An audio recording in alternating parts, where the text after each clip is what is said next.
এবারে অন্যান্য সংবাদ। যথেষ্ট তথ্য প্রমাণ থাকায় গুমের মামলায় 10 সেনা কর্মকর্তার বিরুদ্ধে অভিযোগ গঠন চেয়েছেন চিফ প্রসিকিউটর। তবে আবেদনের পরিপ্রেক্ষিতে আসামিদের অব্যাহতির উপর শুনানির দিন 14 ডিসেম্বর ঠিক করেছেন ট্রাইব্যুনাল 1। সেই সাথে গুমের মামলায় ভার্চুয়ালি হাজিরের নির্দেশনা চেয়ে 10 সেনা কর্মকর্তার আবেদন সরাসরি খারিজ করে দিয়েছেন আদালত। ফেসবুকে ঘোষণা দিয়ে শেখ হাসিনা মামলা থেকে সরে যাওয়ার ঘটনায় নিঃশর্ত ক্ষমা চাওয়ায় আইনজীবী জেড.আই খান পান্নাকে মামলা থেকে বাদ দিয়েছেন ট্রাইব্যুনাল। মাজহারুল রহমানের রিপোর্ট। কড়া নিরাপত্তার মধ্যে 10 সেনা কর্মকর্তাকে নিয়ে আসা হয় ট্রাইব্যুনালে।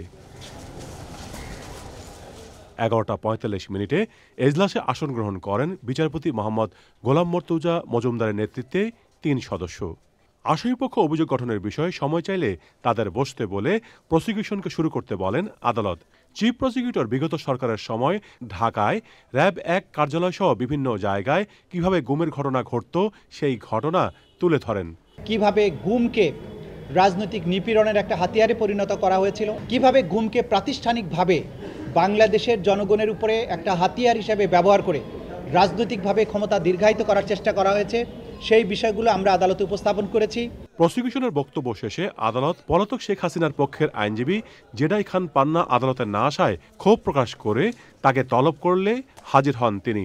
জনাব পান্না দায়িত্ব আদালত থেকে ওপেন কোর্টে নেয়ার পরে তিনি চিঠি লিখেছেন, যেটা আইনসম্মত হয়নি, এটা আদালত অবজারভেশন দিয়েছেন, তাকে সতর্ক করেছেন। আমার যে পজিশনটা হলো, একদিকে এই প্রসিকিউশনের দেখাই বলছে যে ওনাদের বাহিনী, এবং আরেকদিকে হলো আওয়ামী লীগের সাপোর্টার, তাদের দুই দিকের যে উক্তি তা তো আমি স্যান্ডউইচ হয়ে গেছি। ভার্চুয়ালি হাজিরের নির্দেশনা চেয়ে 10 সেনা কর্মকর্তার আবেদনের উপর আদেশ দেন আদালত। কেন আমরা ভার্চুয়াল অ্যাপিয়ারেন্স চাচ্ছি তাদেরকে, যাতে they are not expose to an environment, পরবর্তী যেটা একটা লিগ্যাল কমপ্লিকেশন বা প্রসিডিউরাল বা প্র্যাকটিসের কমপ্লিকেশন তৈরি করতে পারে। আসামি পক্ষ থেকে একটা দরখাস্ত দেওয়া হয়েছিল যে তারা ভার্চুয়ালি হাজিরা দিতে চান, আদালত সেটা নামঞ্জুর করেছেন।